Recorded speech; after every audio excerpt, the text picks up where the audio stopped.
Assalamualaikum warahmatullahi ta'ala wabarakatuh. Alhamdulillahi rabbil alamin. Wassalatu wassalamu ala rasulina Muhammadin wa ala alihi wa sahbihi ajma'in.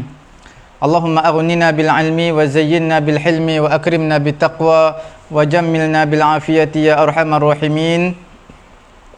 Rabbi shrah li sadri wa yassir li amri wahlul 'uqdatam min lisani yafqahu qawli. Rabbi yassir wa la tu'assir wa tammim bil khair. Wa bika nasta'in wa la hawla wa la quwwata illa billahil aliyyil azim. Alhamdulillah tuan-tuan puan-puan yang dirahmati Allah, kita berada pada pengajian Al-Madkhal ila Usulul Fiqhil Islami, iaitu asas pengajian Usulul Fiqh pada siri yang ke-12. Tuan-tuan yang dimuliakan oleh Allah Subhanahu wa taala, kita terus sambung dalam bab Al-Ahkamus Syar'iyyah. Semalam yang kita bincangkan, kita masih lagi dalam bab Al-Mandub. Sebelum ni dalam 2-3 hari yang lalu telah kita selesai dalam bab Al-Wajibat, perkara-perkara yang wajib. Perkara yang sunat ini kita telah bincangkan definisinya dari sudut bahasa, dari sudut syarak, okey. Dan juga mustalah yang digunakan yang semakna dengan al-mandub, seperti al-mustahab, fadilah, okey, at-tatawwu' dan sebagainya. Kemudian kita juga telah bincangkan term ataupun istilah al-mandub, perkara yang sunat di sisi ulama-ulama usul, dan turuqu ma'rifatil mandub, iaitu cara kita nak tahu macam mana hukum tersebut adalah hukum mandub, hukumnya sunat. Tuan-tuan, ada dua cara. Cara yang pertama kita telah sebutkan semalam. Okey? Apa dia? Iaitu dengan nusus al-qawliyah. Tuan-tuan yang dirahmati Allah Subhanahu wa taala, kita terus lihat ke papan putih.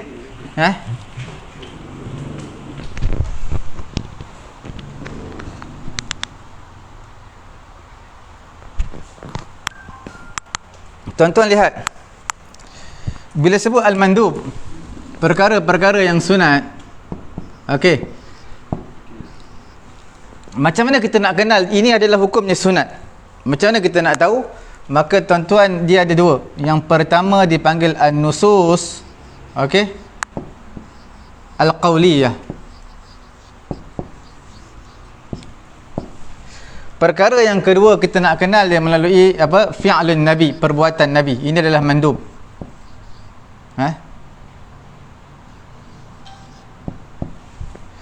Okey.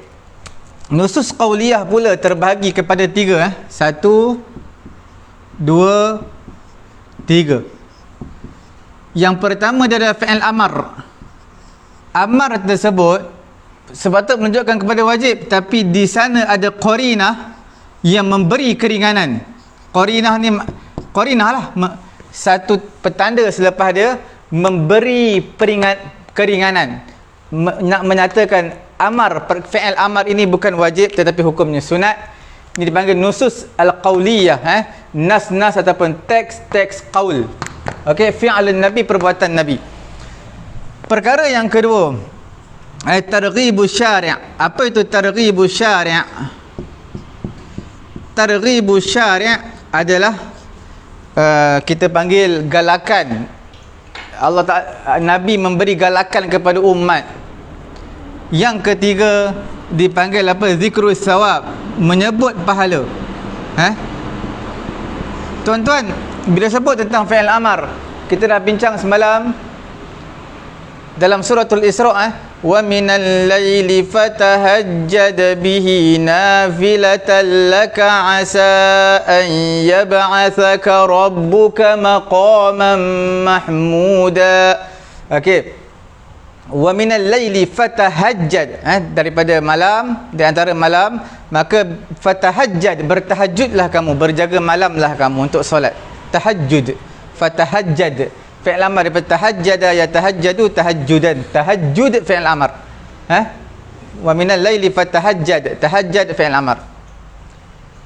Ada qarinah dia. Apa qarinah dia? Wa minal laili fatahajjad bihi nafilatan. Ada perkataan nafilatan.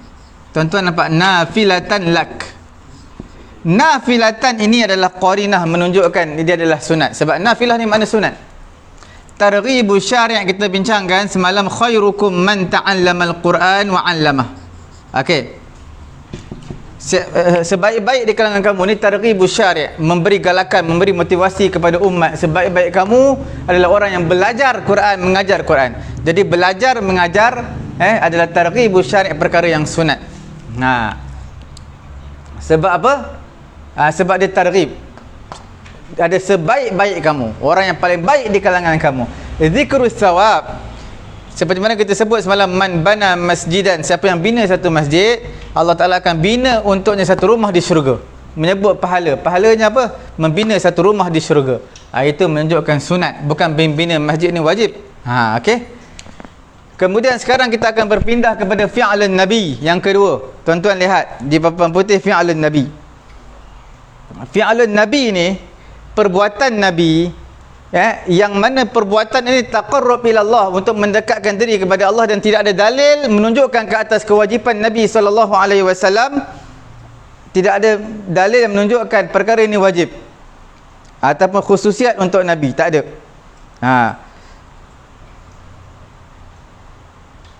Okey, tuan-tuan lihat dalam fi'lun Nabi ini, dia terbahagi kepada dua. Bukan dua, tiga. Apa dia? Dipanggil sebagai sunnah, okey, muakkadah, jelas. Yang kedua dipanggil sebagai sunnah ghairu muakkadah, okey. Dan yang ketiganya dipanggil sebagai sunnah zaidah. Zaidah makna tambahan. Muakkadah yang dituntut, ghairu muakkadah yang tidak dituntut, yang tidak diberati. Muakkadah yang diberati. Okey, tuan-tuan, puan-puan yang dirahmati Allah Subhanahu wa taala, kita lihat apa itu sunnah muakkadah. Apa itu sunnah muakkadah? Sunnah muakkadah adalah ma lazama 'alaiha an-nabi sallallahu alaihi wasallam fi hayatihi wa lam yatrukha illa nadir wa huwa ashaddus sunan ta'kidan. Apa itu sunnah muakkadah? Tuan-tuan nampak sunnah muakkadah apa dia? Ma lazaman nabi, yang Nabi melazimi perkara tadi. Nabi melazimi perkara tadi fi hayatihi, ketika Nabi hidup. Dan perkara ini adalah nadiran. Nadiran apa? Nadir ni jarang-jarang. Jarang-jarang Nabi tinggal. Bukan jarang Nabi buat. Lazama, Nabi sentiasa buat ketika Nabi hidup. Nadiran. Fi tarkihi, pada meninggalkannya. Tarkihi, meninggalkan perkara tersebut jarang Nabi tinggal.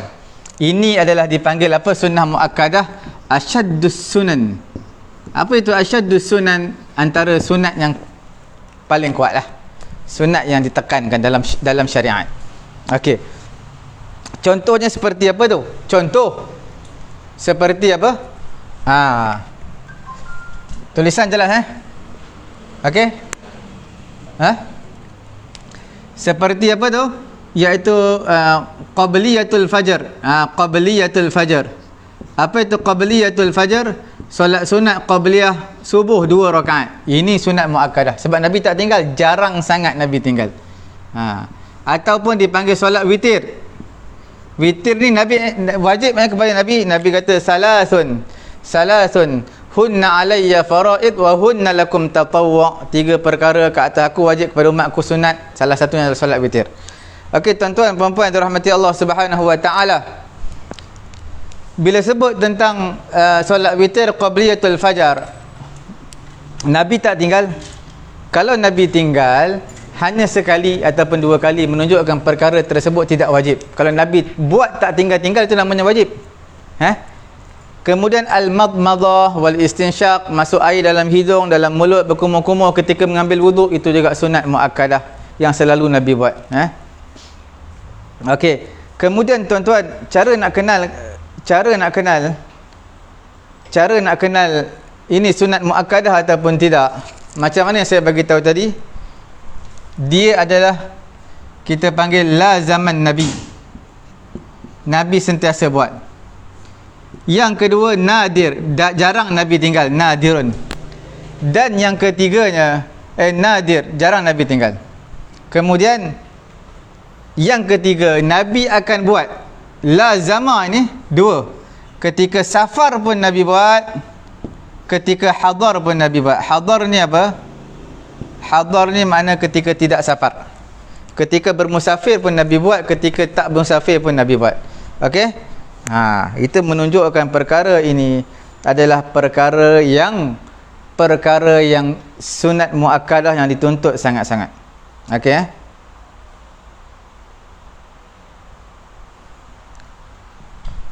Cabangan sunnah muakkadah ini dalam tariqah al-Hanafiyah, dalam mazhab Hanafi dipanggil sunat muakkadah ni dipanggil apa? Dipanggil apa dalam tariqah al-Hanafiyah ataupun mazhab Hanafi dipanggil ia sebagai apa? Kalau seseorang yang buat fi'lu sunnat muakkadah dipanggil sebagai sunnatul hadi, petunjuk. Siapa yang tinggalkan sunat muakkadat maka dipanggil sebagai dalalah, sesat. Makna sunat yang diberati. Okey. Hukum sunat muakkadah ni apa hukum dia? Sunat muakkadah. Okey. Kita padam yang ni tuan-tuan yang dirahmati Allah Subhanahu wa taala. Sunat muakkadah untuk pengetahuan tuan-tuan. Apa hukum dia? Hukum hukum sunat muakkadah.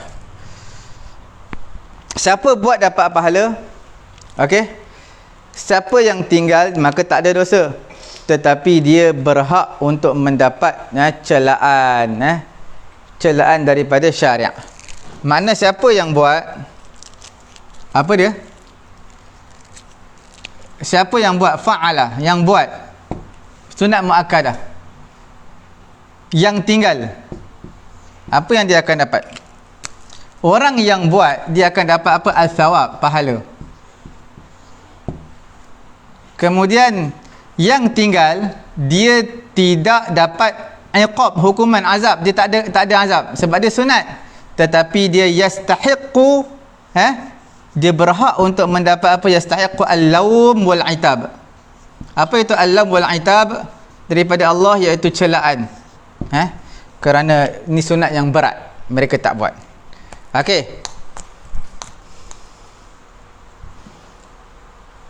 Kemudian tuan-tuan harus tahu mengenai dengan sunat muakkadah yang kita bincangkan, dia adalah satu perbuatan yang mukammilan wa mutammiman. Satu perkara yang menyempurnakan mukammilan wa mutammiman al-wajibat. Iaitu perkara yang menyempurnakan perkara wajib, mutammiman wa mukammilan lil wajibat ad-diniyah, perkara-perkara yang apa itu, yang wajib, dia sebagai menyempurnakan sunnah muakkadahnya. Dan dia juga dipanggil sebagai syiar Islam, sebagai untuk sebagai syiar, perkara yang zahir dalam Islam. Dan halal untuk meninggalkannya. Apa itu halal? Makna boleh untuk tinggal, tapi dia daripada perkara yang syiar, yang berat dalam Islam. Bukan halal untuk meninggalkannya, bukan yahillu, yakhillu, cacat orang yang meninggalkannya. Makna cacat tu makna apa? Kurang. Jadi orang yang melakukan sunat muakkadah ini, dia adalah antara syiar Islam dan juga yakhillu, iaitu cacat lah, nampak kekurangan tu bagi orang yang meninggalkan sunat muakkadah. Okey. Contohnya seperti azan iqamat, sunat muakkadah. Azan iqamat untuk solat. Menunaikan solat fardu secara berjamaah, menunaikan solat 2 hari raya Aidil Adha, Aidil Fitri, semua tu sunat muakkadah. Okey. Jadi daripada jenis sunat muakkadah ini, tuan-tuan dan puan-puan dirahmati Allah, siapa yang sepakat, iaitu kalaulah satu negara, satu kawasan kampung, mereka sepakat untuk tak nak buat solat hari raya berjemaah, tak nak buat sembahyang fardu secara berjemaah, apa yang akan berlaku? Bagi imam maksudnya bagi kerajaan, ada hak untuk paksa kawasan kampung tersebut dirikan masjid untuk solat berjemaah. Kalau tak ada masjid di kawasan yang selesa, yang tak mengganggu orang, boleh buat sembahyang jemaah di situ. Okey, sebab dia adalah syiar agama.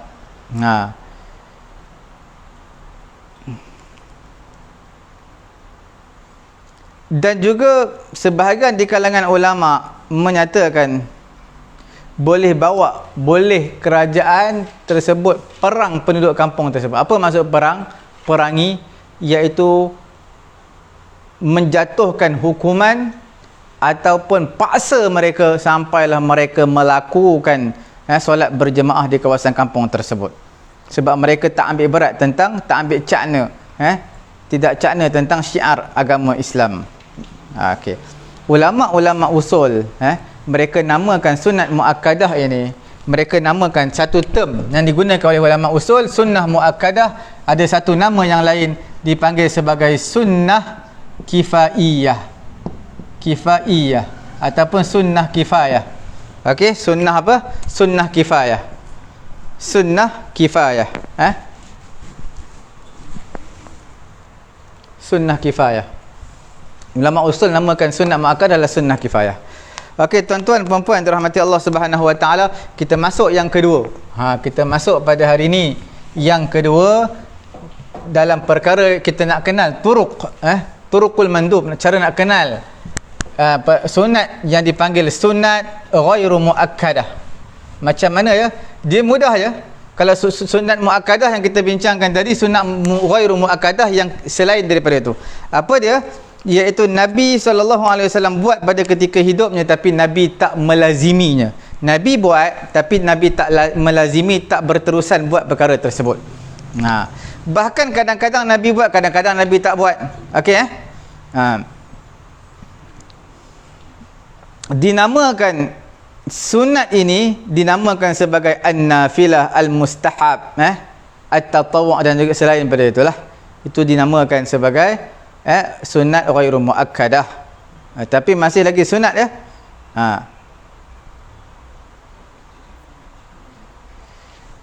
Dalam solat sunat rawatib banyak. Solat sunat rawatib ni qabliyah ba'diyah, selepas solat fardu dan juga sebelum solat fardu. Itu banyak, antaranya solat sunat ghairu muakkadah. Maksudnya Nabi buat ketika Nabi tak safar, tak bermusafir.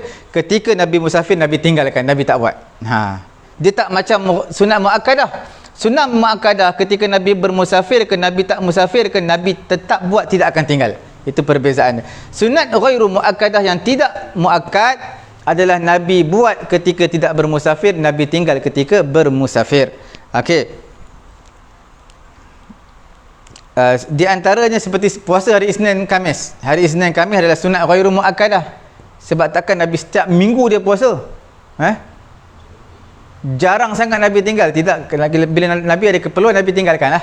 Ada hajat lebih besar untuk menguruskan pentadbiran negara dan sebagainya, Nabi akan tinggal puasa hari Isnin dan hari Khamis. Okey. Kemudian was-sadaqah 'alal fuqara, sedekah kepada fakir miskin juga sunat ghairu muakkadah. Okey. Hukum sunat ghairu muakkadah ni, siapa yang buat adalah berhak mendapat pahala. Siapa yang tinggal tidak mendapat hukuman ataupun siksaan dan juga tidak mendapat itab. Jadi yang kita sebutkan tadi, siapa yang buat fa'ala, apa yang dia akan dapat? As-sawab. Kalau dia tinggalkan taraka, dia tinggal, apa yang dia dapat? Tidak ada iqab, hukuman, tidak berdosa dan juga tidak ada al-laum, celaan. Okey. Kemudian tuan-tuan puan-puan yang dirahmati Allah Subhanahu Wa Taala, kita berpindah. Dia mudah ya. Sunat muakkadah adalah bukan ghairu muakkadah. Apa itu sunat ghairu muakkadah? Adalah selain daripada sunat muakkadah. Tuan-tuan, sekarang kita nak bincang yang ketiga. Apa itu yang ketiga? Iaitu dipanggil sebagai sunat zaidah. Tuan-tuan yang dimuliakan oleh Allah Subhanahu Wa Taala, sunat zaidah ini, okey, untuk pengetahuan tuan-tuan, dia adalah satu perbuatan yang Nabi SAW melakukannya. Minal umur al-adiyah. Ini apa? Az-zaidah apa? Perbuatan Nabi yang Nabi selalu buat fil umur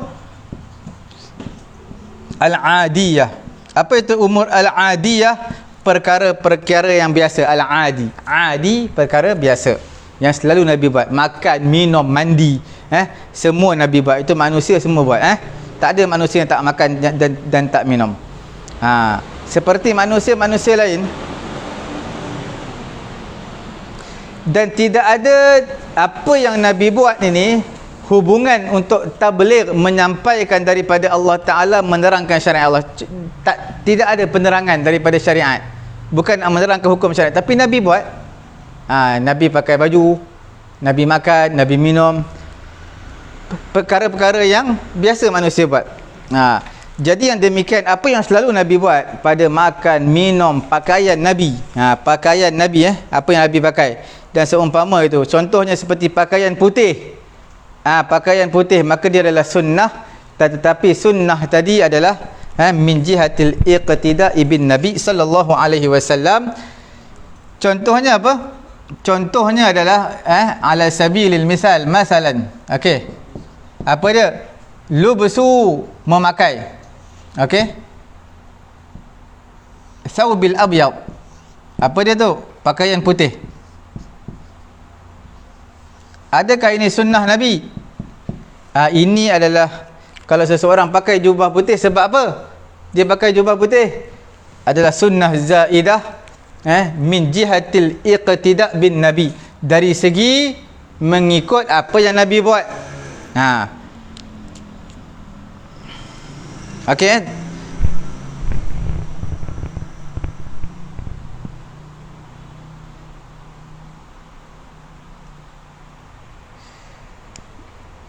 Apa yang Nabi buat, baju putih, tidur Nabi, apa yang tidak sabit, istihbab dengan zat tersebut. Pakaian putih ni, zat pakaian putih adalah Nabi tak sebut, melainkan Nabi kata kafinu, kafinu mautakum, kamu kafankan mayat kamu dengan pakaian yang putih. Ada pun ketika mana Nabi hidup, Nabi suka pakai pakaian putih, tapi Nabi tak sebut tau, menunjukkan perkara ini adalah perkara min jihatil iqtida' bin Nabi, bukan pakaian putih itu sendiri, bukan min haitsu zat, bukan pakaian putih itu, tetapi kita ikut apa yang iqtida'un Nabi, apa yang Nabi buat. Jadi perkara yang sunnah zaidah ini, dia daripada umur al-adiyah, apa yang selalu Nabi buat, menunjukkan perkara ini bukanlah syariat, bukan pensyariatan, tetapi mengikut apa yang Nabi buat. Perlu kepada niat. Kita niat mengikut. Aku pakai jubah putih kerana mengikut apa yang Nabi buat, maka akan dapat pahala. Kalau pakai jubah putih tak niat apa-apa, tak dapat pahala lah. Sebab apa? Sebab itu kita panggil sunnah yang zaidah, yang orang Arab pada ketika itu buat, Nabi buat. Okey.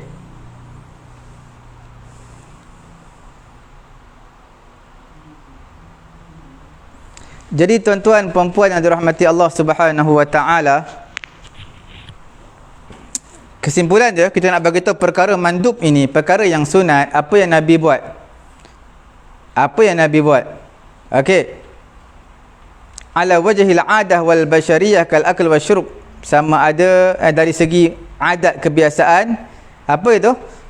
Kebiasaan yang manusia buat, makan, minum, walaupun pada asalnya adalah istihbab, disunatkan, lakin idza warada anhu al-has ala sifatin muayyanah atau amrin bi kaifiyatin makhsusah, fa inna hadha an-nadb yataqawwa kal akl bil yamin wat tasmiyah. Okey tuan-tuan, walaupun pada asalnya dia adalah disunatkan, pakaian putih disunatkanlah, disunatkan, makan, minum semua disunatkan, tetapi apabila datang al-has, galakan ke atas sifat yang tertentu, contohnya makan, dengan makan Nabi makan, cuma bila sebut sifat yang khusus, Nabi makan dengan tangan kanan. Dalam hadis menyebutkan kul biyaminik, makan dengan tangan kanan kamu. Kemudian apa, baca bismillah. Jadi baca tasmiyah bismillah, ataupun satu cara perkara yang mana dengan cara yang makhsusah, kaifiyah makhsusah, cara yang khusus, yang spesifik yang Nabi sebut. Jadi berjadilah dia sunat, bukan lagi min haitsu zat, tetapi dia adalah sunat. Okey, kita panggil apa? Sunat ghairu muakkadah lah. Okey.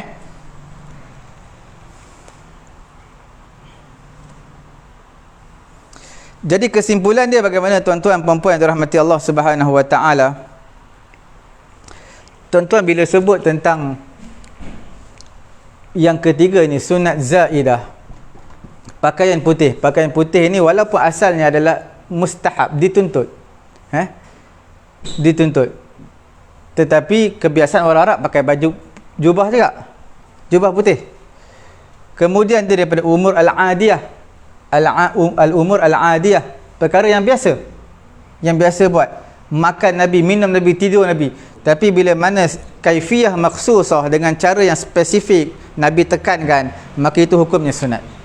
Bila mana makan, Nabi makan, bila mana ada apa kita panggil kaifiyah maksusah ataupun di sana dipanggil al-hath, galakan ala sifatin muayyanah, iaitu satu cara yang spesifik ataupun cara kita panggil galakan untuk buat seperti ini, makan seperti ini, tidur seperti ini, maka itu juga adalah hukumnya sunat.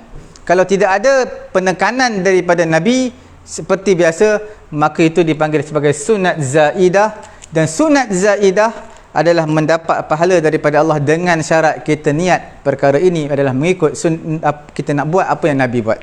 Okey.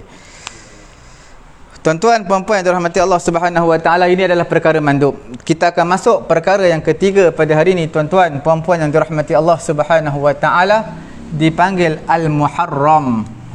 Perkara apa? Perkara yang diharamkan oleh Allah Subhanahu wa taala ataupun daripada syariat. Okey, al-muharram.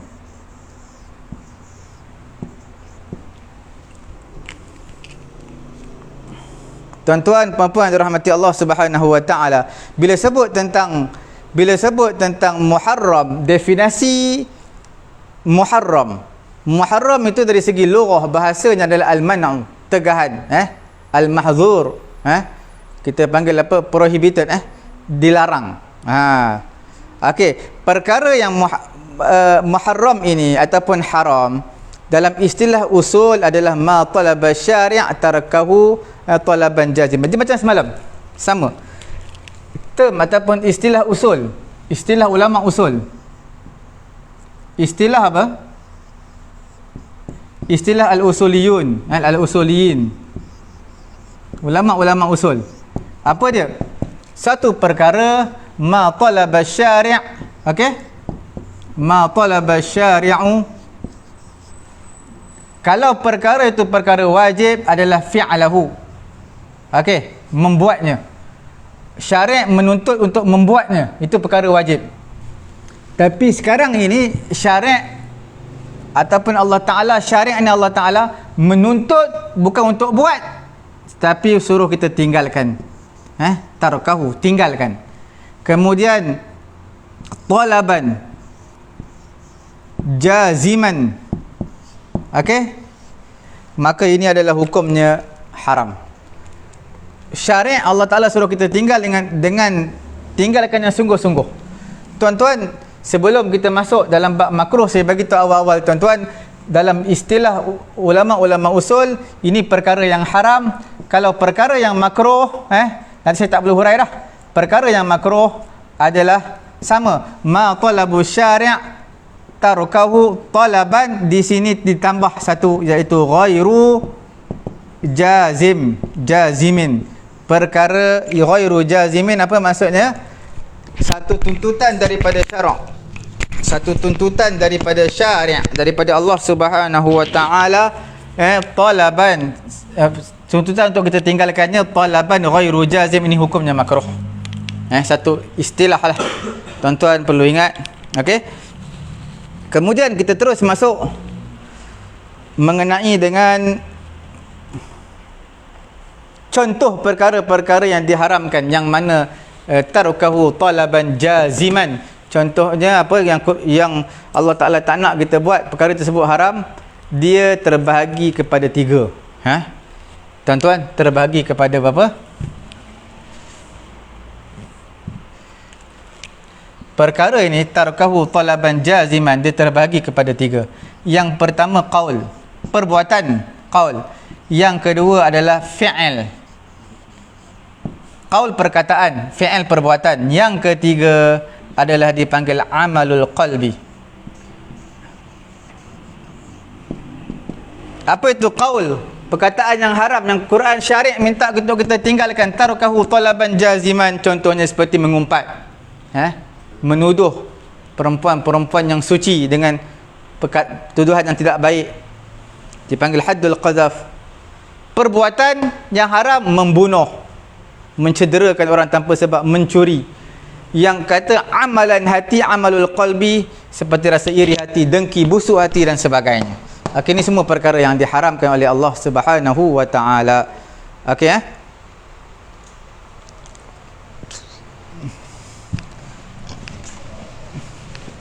tuan-tuan yang dirahmati Allah Subhanahu wa taala, ini adalah kita masih membicarakan dalam bab al-muharram, perkara-perkara yang diharamkan oleh Allah Subhanahu wa taala. Al-haram, haram ni perkara haram yang mana Allah Taala haramkan. Allah Taala haramkan, iaitu siapa? Iaitu khaliqul khalqi, pencipta makhluk, itu Allah Subhanahu wa taala mengharamkan sesuatu, dan baginya lah sahaja haqqut tahlil wa tahrim. Untuk Allah lah milik segalanya, siapa yang nak menghalalkan, apa yang dia nak halalkan, apa yang dia nak haramkan. Tak ada siapa yang syari', manusia yang sampai ke level seperti itu, melainkan Allah Subhanahu wa taala, ataupun nabi, tapi nabi juga melalui wahyu daripada Allah Subhanahu wa taala. Okey. Dan Allah Taala tak mengharamkan satu benda melainkan perkara tersebut ada hikmah. Iaitu daf'ul mafasid, okey, dan juga jalbul masalih. Tuan-tuan, selalu dalam kitab al-muwafaqat fi syariah al-islamiyah, karangan Imam Asy-Syatibi, dia berkisarkan kitabnya apa, setiap perintah Allah adalah jalbul masalih, menarik kemanfaatan untuk manusia. Setiap kemudaratan yang Allah larang adalah daf'ul mafasid, untuk menolak keburukan, menolak kemudaratan daripada manusia. Okey. Maka Allah Subhanahu wa taala mengharamkan kepada manusia setiap perkara yang tak baik, kullu khabis, iaitu perkataan ataupun perbuatan amalan hati yang tidak baik. Sebab itu kita lihat Allah Subhanahu wa taala berfirman dalam suratul A'raf ayat 33, juzuk yang ke-8, 16 muka, 16 plus 1 page, juzuk yang ke-8. Tuan-tuan lihat, a'udzubillahi minasyaitonirrajim. Qul innama harrama rabbiyal fawahisha ma zahara minha wa ma batana wal ithma wal baghya bighairil haqq wa an tusyriku billahi ma lam yunazzil bihi sultana wa an taqulu 'ala Allahi ma la ta'lamun. Tuan-tuan lihat terjemahan dia, tuan-tuan boleh tengok ayat qul innama harrama rabbiyal fawahish. Allah Taala mengharamkan fawahish, ma zahara minha wa ma batan, sama ada yang zahir ataupun yang batin, wal ism, dan juga dosa, wal baghya bighairil haqq. Okey tuan-tuan, kita lihat sekarang ni dalam ayat 33 suratul A'raf ini, tuan-tuan boleh nampak tak Allah Taala, indahnya ayat-ayat Allah, Allah Taala kumpulkan pengharaman semua dosa-dosa dalam ayat 33 suratul A'raf. Semua dosa-dosa, level-level tabaqat, dosa, Allah Taala kumpulkan satu ayat. Tuan-tuan lihat, merangkumi semua perbuatan yang keji, okey, iaitu perbuatan anggota, perbuatan hati, setiap dosa kecil, dosa besar, setiap kezaliman, setiap syirik, setiap perkara bid'ah dan juga perkara yang sesat. Sesungguhnya Allah Subhanahu wa taala tertibkan al-khaba'is, perkara-perkara yang keji dalam ayat suratul A'raf ini. Okey, ayat ke-33 Allah Taala susun mengikut tertib yang tartiban tasa'idiyan, mengikut yang paling rendah, tinggi, tinggi, paling tinggi, paling tinggi. Okey. Tuan-tuan lihat, untuk perkara-perkara yang haram, dia ada 4 jenis. Okey. Perkara yang pertama yang paling rendah dipanggil sebagai al-fawahish. Ini paling rendah lah, al-fawahish, jamak kepada fahisyah. Walaupun tuan-tuan dalam fahisyah ini, dalam Quran digunakan fahisyah ini dengan makna zina. Fahisyah ni makna perkara yang keji, plural dia, jamak adalah fawahish. Dia dalam Quran selalu innallaha ya'muru bil adli wal innallaha ya'muru bil adli wal ihsan wa ita'i dzil qurba wa yanha 'anil fahsya'i wal munkar. Fahsya, okey, fahsya'i wal munkar. Fahsya, fawahish adalah maknanya zina. Innas salata tanha 'anil fahsya'i wal munkari waladhikrullahi akbar wallahu ya'lamu ma tasna'un. Okey, tapi di sini secara umumnya al-fawahish, apa maksud dia? Dia adalah antara dosa yang paling rendah. Tapi bukan makna zina, dosa yang paling rendah di antara dosa-dosa yang selepas daripada ayat yang kita bincangkan ni. Ayat 33 surah Al-A'raf. Tuan-tuan lihat, qul innama rabbiyal fawahisha ma zahara minha wa ma batan wal ithma wal baghya bighairil haqq. Level yang kedua dipanggil sebagai apa? Apa dia? Al-ithma, dosa. Dan juga az-zulm, kezaliman. Ini tinggi sikit ni. Ni dosa-dosa biasa. Yang kedua dia tinggi sikit. Sebab menzalimi, bila zalimi ni termasuk zalimi diri sendiri dan juga zalimi orang lain. Okey. Kemudian yang ketiga, Quran sebut syirik. Syirik. Nampak tak? Wal isma wal baghya bighairil haqqi wa an tusyriku billah, mensyirikkan Allah. Ini besar ni, dosa nombor 3 ni, mensyirikkan Allah. Tapi di sana ada yang lebih besar daripada ini, sedangkan syirik ini adalah a'zamu jirman, iaitu dosa jenayah yang paling besar, syirik. Tapi di sana nombor 4 ada yang lebih besar lagi daripada itu. Bukan lebih besar, tapi teruk, lebih teruk lagi. Syirik itu dah paling besar dah, tapi ada yang ekstra daripada syirik, lebih teruk, iaitu al-qaul 'ala Allah bighairi 'ilm, wa an tusyriku billahi ma lam yunazzil bihi sultana, wa an tusyrik billahi ma lam yunazzil bihi sultana, wa an taqulu 'ala Allah wa an taqulu 'ala Allahi ma la ta'lamun. Kita panggil iftira. Apa itu iftira? Mengada-adakan pendustaan kepada Allah. Allah Ta'ala kata ini halal, mereka kata haram.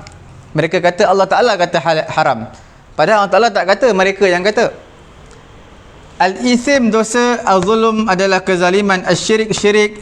Iftira', mengada-adakan pendustaan kepada Allah. Mereka tak ada knowledge, tak ada ilmu, tapi mereka nisbahkan perbuatan mereka itu, mereka kata Allah Ta'ala suruh. Okey, mereka mengadakan pendustaan kepada Allah. Jadi inilah ayat penutupnya. Iftira' ala Allah, nak menyatakan sempurnanya perkataan kepada Allah. Mereka telah menyempurnakan perkataan kepada Allah tanpa sebarang ilmu pada nama-nama Allah, sifat Allah, perbuatan Allah, agama Allah, syariat Allah. Mereka tak ada knowledge, langsung tak ada. Mereka semua nisbah kepada Allah, sedangkan Allah Ta'ala tak kata. Tengok susunan dia pada ayat surah Al-A'raf ayat 33. Sekali lagi kita baca.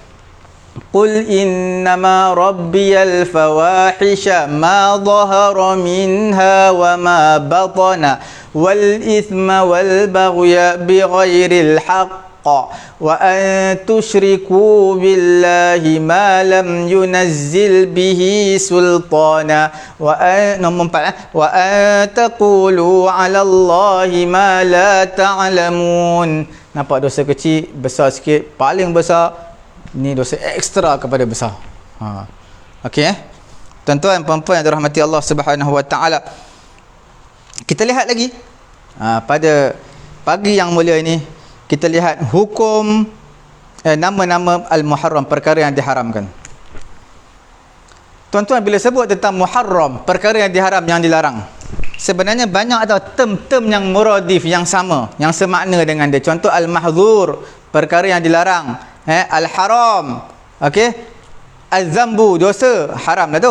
Al-mazjur, perkara yang diherdik. Kemudian apa lagi? Al-ma'siyah, itu semua adalah haram, dosa. Okey. Hukum, kita kembali kepada hukum perkara yang diharamkan ini. Maka siapa yang buat, orang yang mukallaf, yang baligh, yang berakal, kalau dia buat, maka dia berhak untuk mendapat apa? Siksaan ataupun hukuman daripada Allah Subhanahu wa taala. Okey? Dan diberi pahala kalau kita tak buat. Sekiranya diniatkan tak buat tadi kerana Allah Subhanahu wa taala. Okey.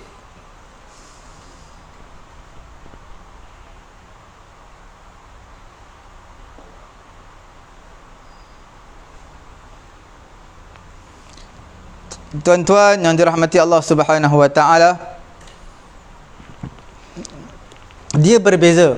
Perkara yang kita panggil muharram, perkara yang Allah haramkan, kalau kita tinggal tak dapat pahala tau, melainkan kita kena niat. Perkara yang haram kalau ditinggalkan, dapat pahala dengan syarat kita niat. Kalau tak niat, maka tak dapatlah pahala. Berbeza dengan kita buat. Kita buat akan dapat dosa, tapi kalau kita tinggal dapat pahala dengan syarat kita niat untuk meninggalkan. In tajtanibu kaba'ira ma tunhauna anhu nukaffir ankum sayyi'atikum wa nudkhilkum mudkhalan karima.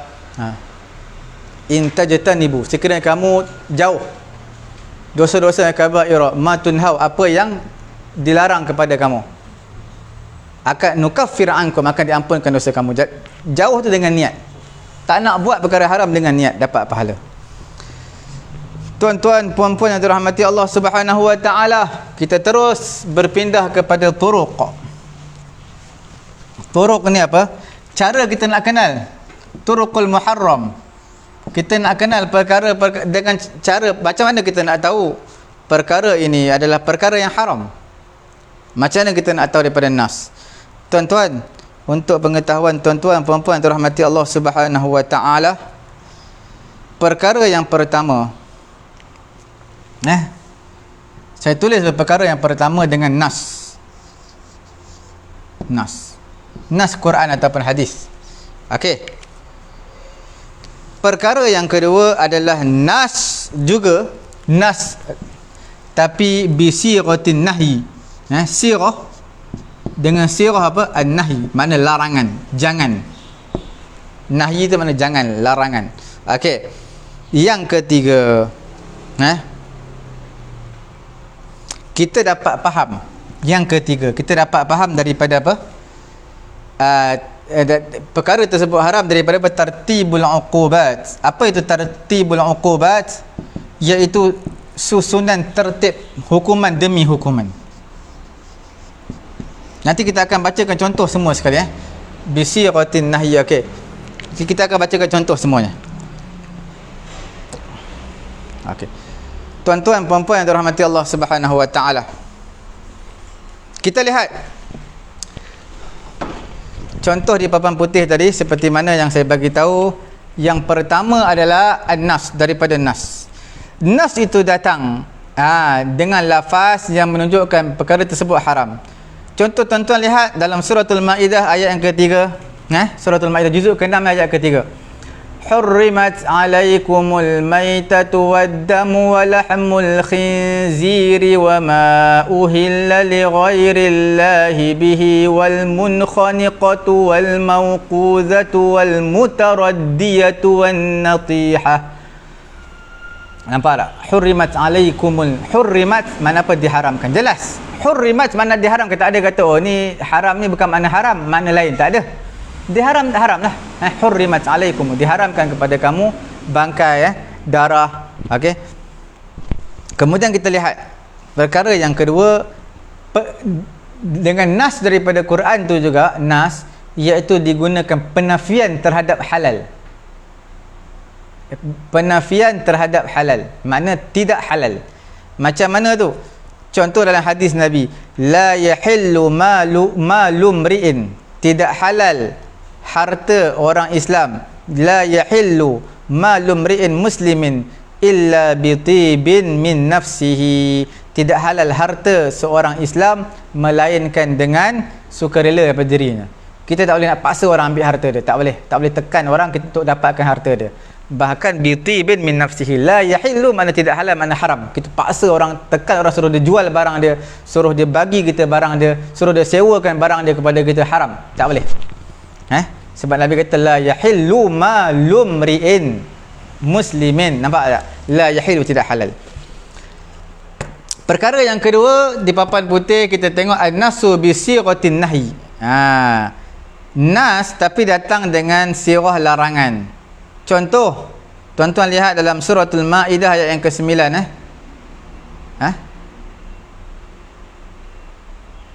ayat ke-90. Cuba tengok surah Al-Maidah ayat ke-90. Saya ayat 90. Apa ayat dia? Ya ayyuhalladzina amanu innamal khamru wal maisiru wal ansabu wal azlamu rijsum min amali syaitan fajtanibuh. Fajtanibuh fi'il amar tapi bermakna sirah nahi tu. Jangan, kamu jauhilah. Jauhi tu makna jangan. Jauh, jangan dekat. Jauh tu mana apa? Kamu jauhilah arak, judi, al-ansab. Semua ini dipanggil sebagai fajtanibuh. Jauhilah. Jauhi mana apa? Jangan dekat. Ayat 90 Okey, betul. Kita tengok surah An-Nisa ayat 10. Surah An-Nisa. Tengok ayat 10. Macam mana kita nak tahu dia haram? Itu susunan yang ketiga, iaitu tartibul uqubat, susunan daripada hukuman-hukuman. Macam mana kita nak tahu? Kita faham daripada hukuman demi hukuman menunjukkan perkara tersebut haram. Ayat ke-10 surah An-Nisa. Innal ladzina ya'kuluna amwalal yatama zulman innama ya'kuluna fi butunihim nara wa sayaslawna sa'ira. Hanya saja orang yang makan harta anak yatim secara zalim, apa yang dia akan dapat? Ya'kuluna fi butunihim nara. Tertib yang pertama, dia makan api neraka dalam perut dia. Makan apa? Bara api. Bara api neraka dalam perut dia. Itu hukuman tu. Yang kedua, wa sayaslawna sa'ira, dipanggang dia. Mereka dipanggang dengan api yang panas. Hukuman demi hukuman, maknanya apa? Hukumnya haram. Tuan-tuan perempuan yang dirahmati Allah Subhanahu wa taala, kita lihat anwa'ul muharram, jenis-jenis perkara yang diharamkan. Haram ni untuk pengetahuan tuan-tuan, dia ada dua jenis je. Ada dua jenis sahaja. Satu dipanggil apa? Kita tengok anwa' al-muharram.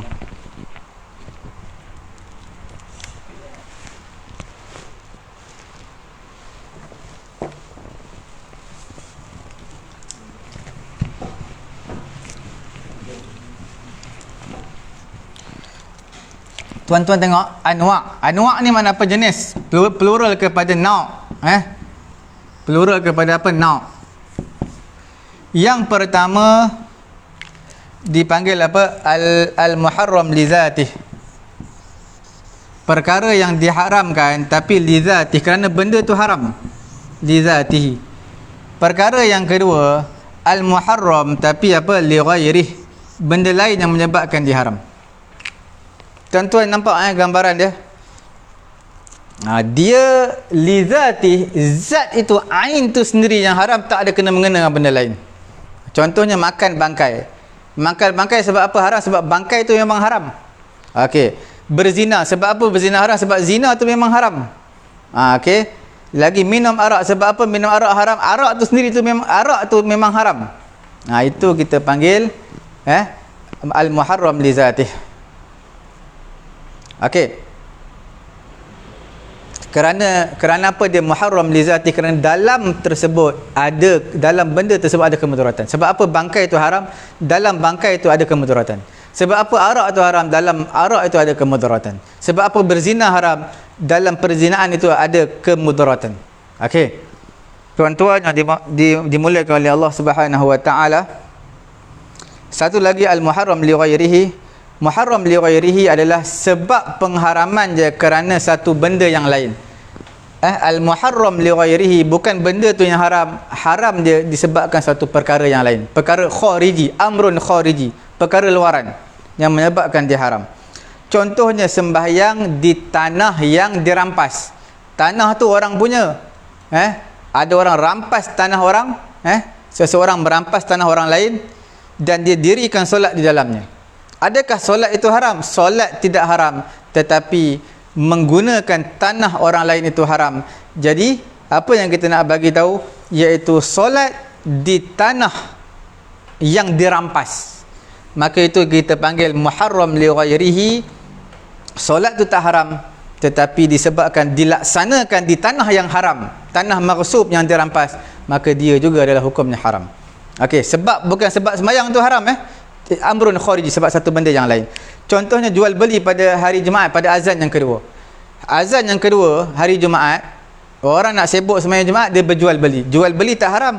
Jual beli cendol, makan, beli apa lagi, pakaian, tak haram. Pergi beli minyak, stesen minyak untuk isi minyak kereta, motor, tak haram. Itu benda yang halal. Yang haramnya adalah amrun khariji, iaitu dah azan dah yang kedua. Sebab azan yang kedua sembahyang Jumaat lah akad jual beli itu jadi haram. Itu dipanggil apa? Al-muharram li ghairih. Boleh nampak Okey. Kemudian nikah al-maqsudah bihi tahlil al-mutallaqah salasan li mutalliqiha fal muharram li ghairihi. Okey.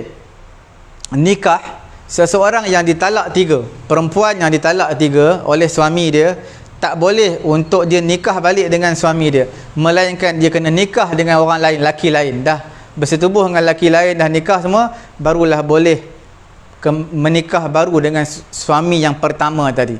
Jadi macam mana cari orang lain, dipanggil Cina buta, cari orang lain, suruh nikah dengan perempuan ni, maka suami yang pertama dia dapat berpatah balik dengan bekas isteri yang ditalak dengan talak 3. Jadi suruh orang lain menikah dengan bekas isteri dia yang ditalak dengan talak 3, itu adalah hukum pernikahan tersebut haram. Adakah nikah itu haram? Nikah tak haram. Perancangan yang dibuat di sebalik nikah tadi, itu hukumnya haram. Perancangan. Lepas nikah, lepas tubuh, talak dia. Perancangan tersebut step by step, maka itu hukumnya haram. Nikah tersebut sah. Nikah tersebut sah, bukan nikah itu haram, tapi perancangan di sebalik pernikahan itulah satu perkara yang haram. Okey.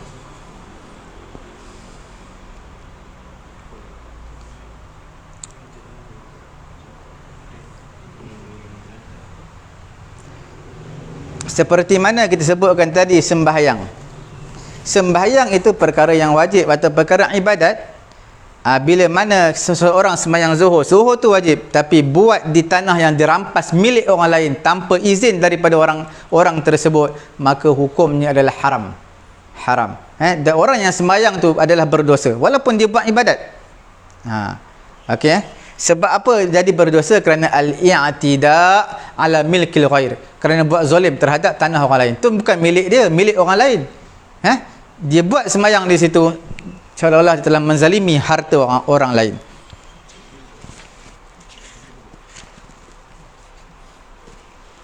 Macam azan Jumaat, azan yang kedua tak boleh berjual beli. Sebab apa? Mazinnah, kemungkinan tempat sangkaan yang haram itu adalah apa dia? Akan terlepas sembahyang Jumaat. Dah azan kedua dah, duduk sibuk makan cendol, beli cendol, sibuk beli barang benda lain, takut terlepas sembahyang Jumaat. Sebab itulah hukumnya haram. Azan yang kedua itu menyebabkan hukum jual beli haram. Jual beli tersebut tidak haram. Tuan-tuan, puan-puan yang dirahmati Allah Subhanahu wa taala. Okey. Kita lihat masa hanya ada 5 minit sahaja lagi. Jadi mungkin tak sempat ni. Untuk pengenalan dulu, saya bagi tahu kepada tuan-tuan, puan-puan yang dirahmati Allah Subhanahu wa taala. Esok kita akan masuk, hari ini kita bincangkan perkara mandub dan juga perkara yang muharram, yang haram. InsyaAllah ta'ala esok kita akan masuk satu perkara baru, topik baru di bawah tajuk Al-Ahkam Al-Syara'iyah, iaitu dipanggil sebagai perkara yang makruh. Esok kita akan bincangkan apa itu definisi makruh, apa itu hukum makruh secara umum, dan juga kita ada kaedah yang menunjukkan setiap perkara yang menunjukkan ke atas sunat, ditinggalkan perkara sunat, hukumnya adalah makruh. Kemudian kita akan bincangkan pecahan makruh, cabangan makruh di sisi tariqah al-Hanafiyah ataupun mazhab Hanafi ini.